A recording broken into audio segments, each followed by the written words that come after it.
En Es Radio, La Noche de Cuesta, con Carlos Cuesta.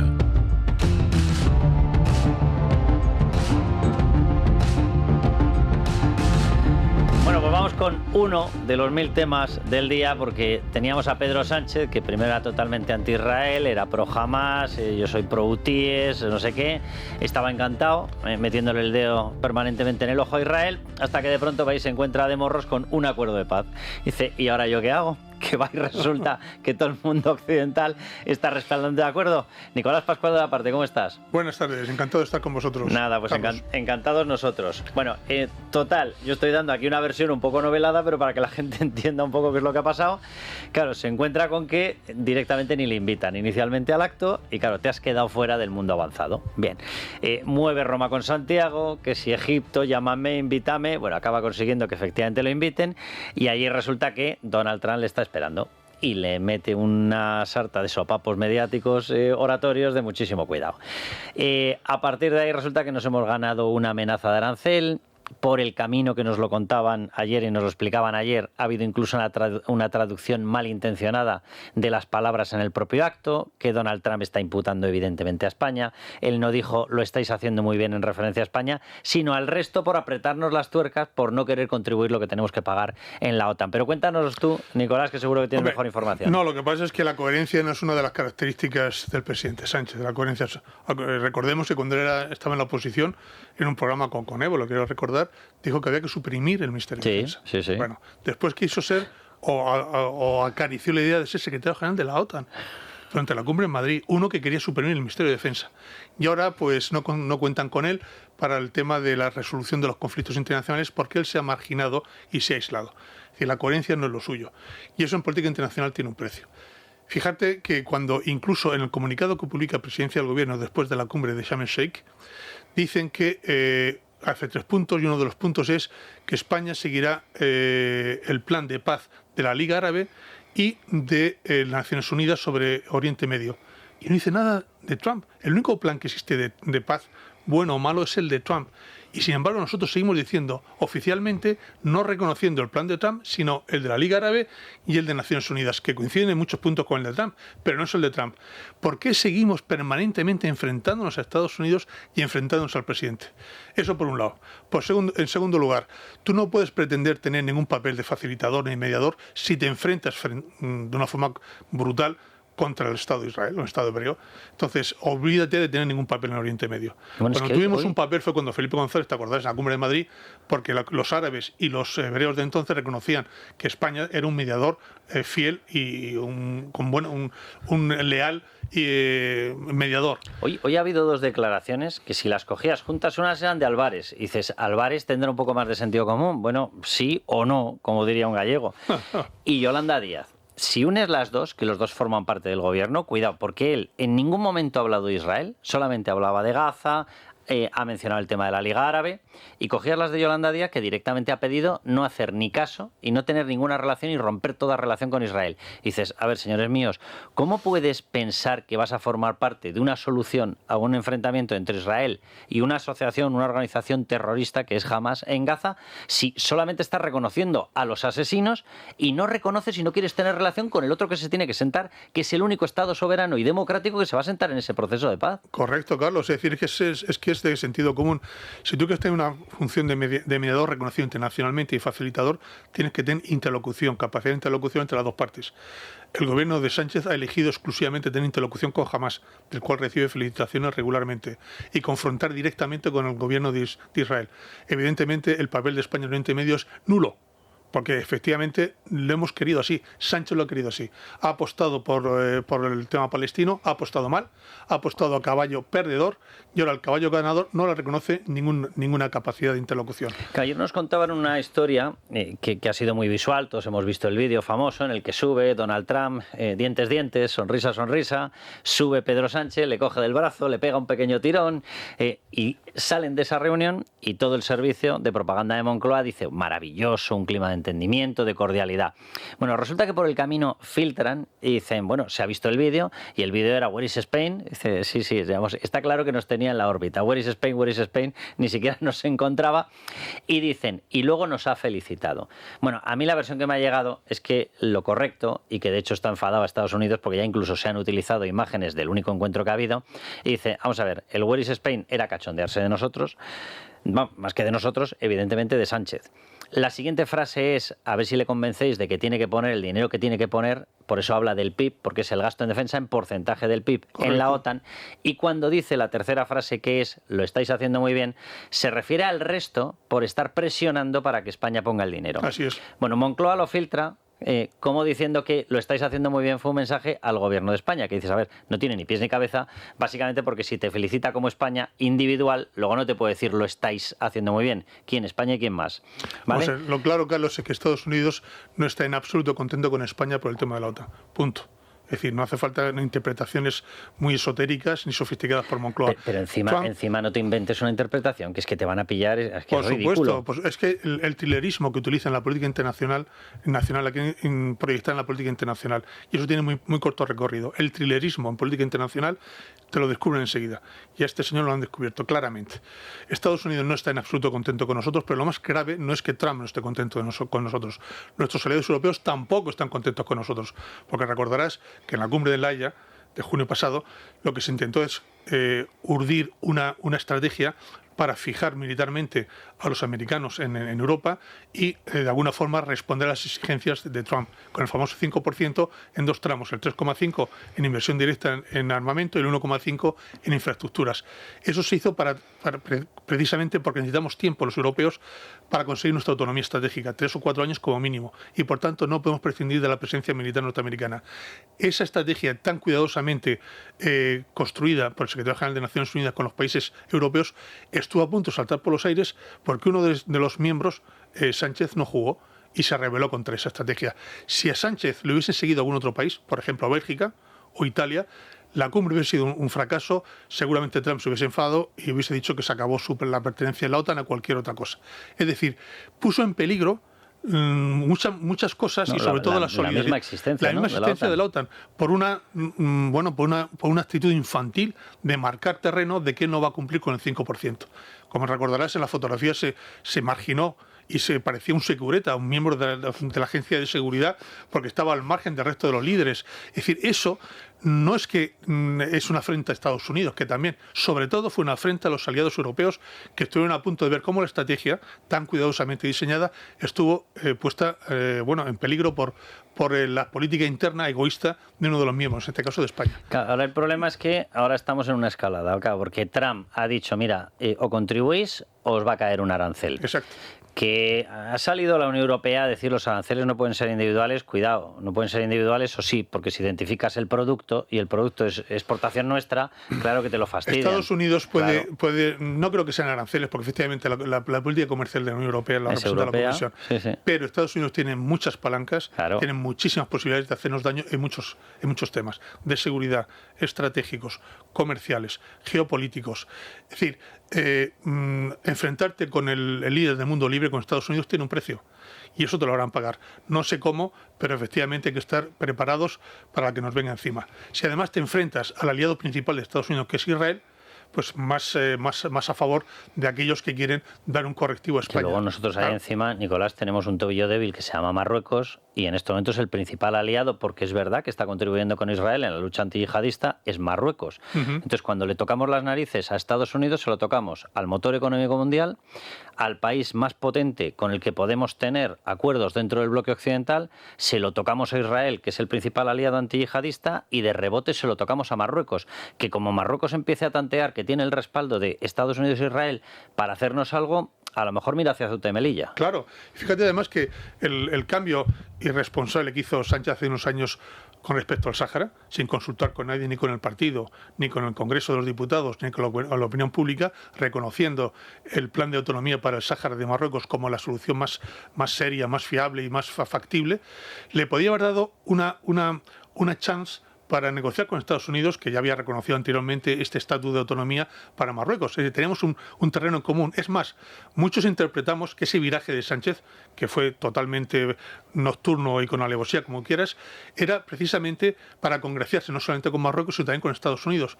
Pues no, ni siquiera eso ha sido Esto capaz. era para congraciarse con Pegasus. Exacto. Entonces, no ha sido ni siquiera capaz de utilizar esa connivencia geoestratégica de Estados Unidos con respecto al Sáhara para acercar posiciones con Estados Unidos. Lo ha hecho todo mal, se ha marginado, se ha aislado del mainstream, de la corriente principal en la OTAN, en la Unión Europea, y se ha marginado por condicionamientos de la política interior, que es lo que hacen todos los malos gobernantes. Si quiere usted reconocer un mal gobernante, hay la prueba del algodón. Utiliza la política internacional para sus cuites nacionales. Ese es Sánchez. Pues hoy ha habido el mensaje, o han lanzado el mensaje desde Moncloa para responder a ese aviso de un posible arancel de Estados Unidos contra España.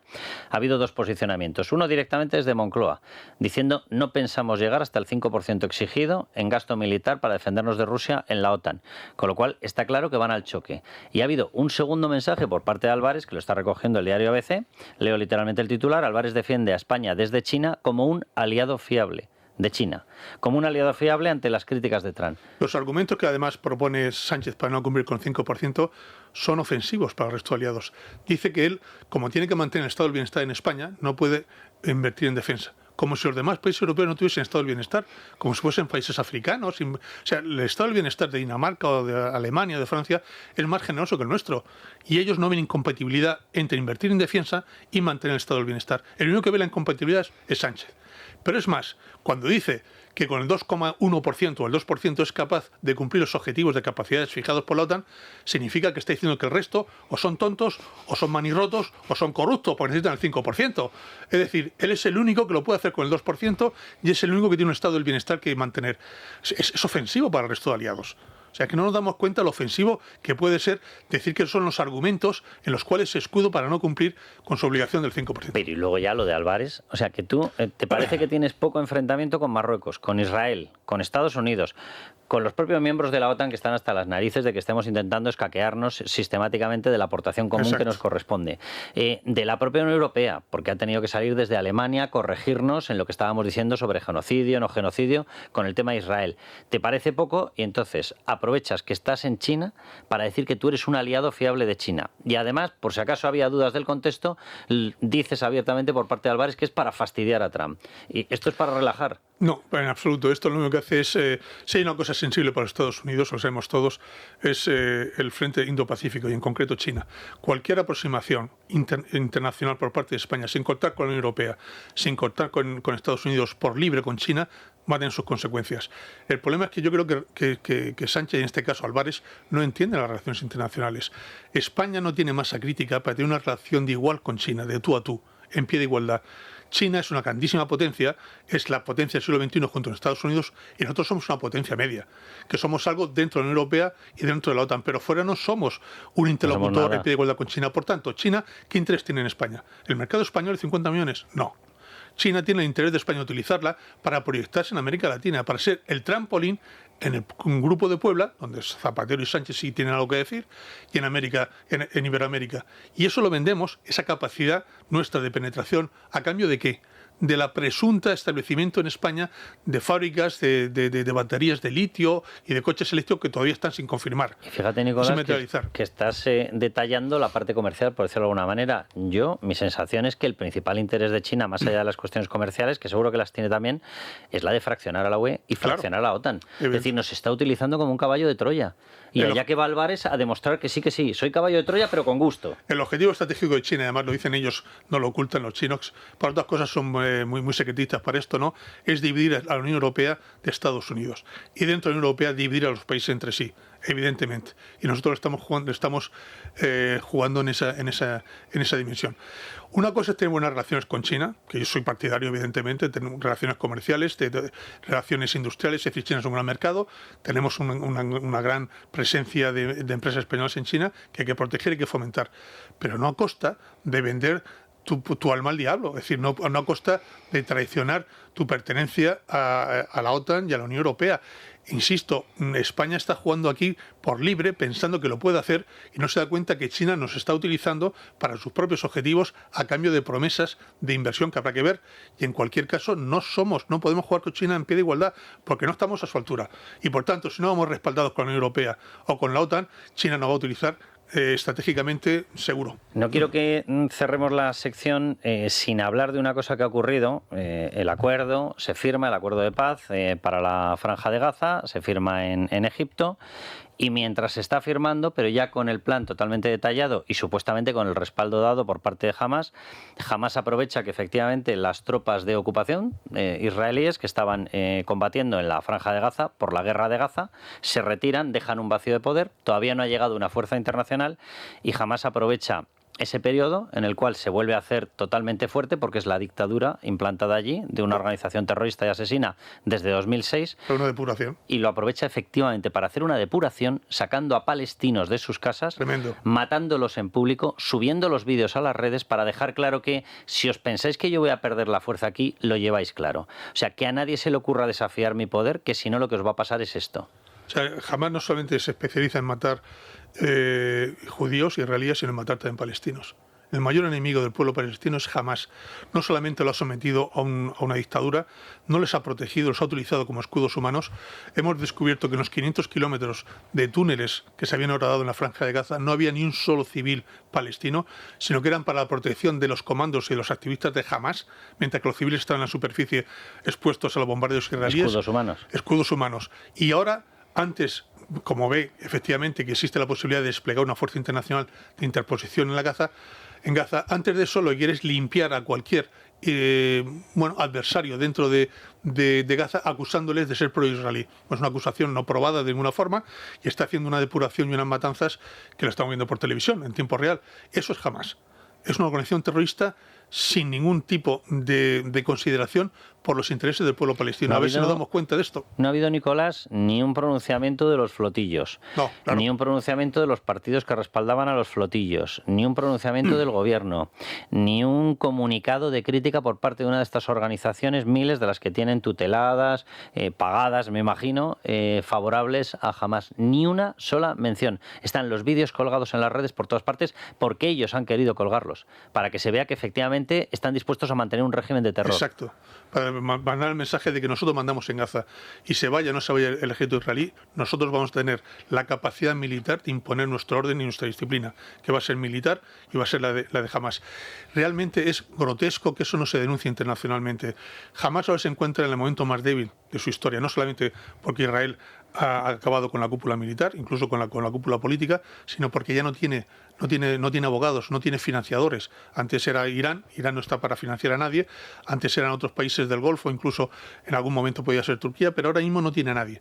Y por tanto ahora es el momento de acabar con Hamás, pero acabar no solamente como agente militar, sino como agente político. Es decir, con Hamás nunca habrá paz en Oriente Medio, nunca. Y por tanto hay que acabar con él. Y ahora es el momento de apoyar a Israel, apoyar el plan de paz y apoyar a los países árabes que quieren acabar con Hamás para siempre como actor político en Oriente Medio. ¿En eso hay unión en los países árabes? Sí. En que Hamás tiene que ser borrado. Yo no he visto, quitando Turquía, desde Marruecos a Indonesia, yo no he visto manifestaciones en la calle o manifestaciones políticas a favor de Hamás y en contra de Israel. ¿Tú has visto alguna? No, han sido aquí en Europa. Y han tenido las fronteras cerradas para que no entrase y decían palestinos. No, el miedo no era que entrasen palestinos, el miedo era que entrase gente de Hamás. Hagamos un rápido recorrido, muy corto. En 1970 se van los palestinos de Al-Fatah, se van a Jordania. Ahí dan un golpe de Estado porque 2/3 de la población de Jordania, en Colviadero, son palestinos y quieren acabar con la monarquía hachemita de Hussein. Hussein, a base de prácticamente una guerra civil, los echa de Jordania. Se van al Líbano. En Líbano se sumen a la guerra civil que hay en el Líbano intestina y entonces apuestan por la desestabilización del país. Tiene que invadir Israel el Líbano en 1982 y entonces la cúpula de los palestinos se va a Túnez.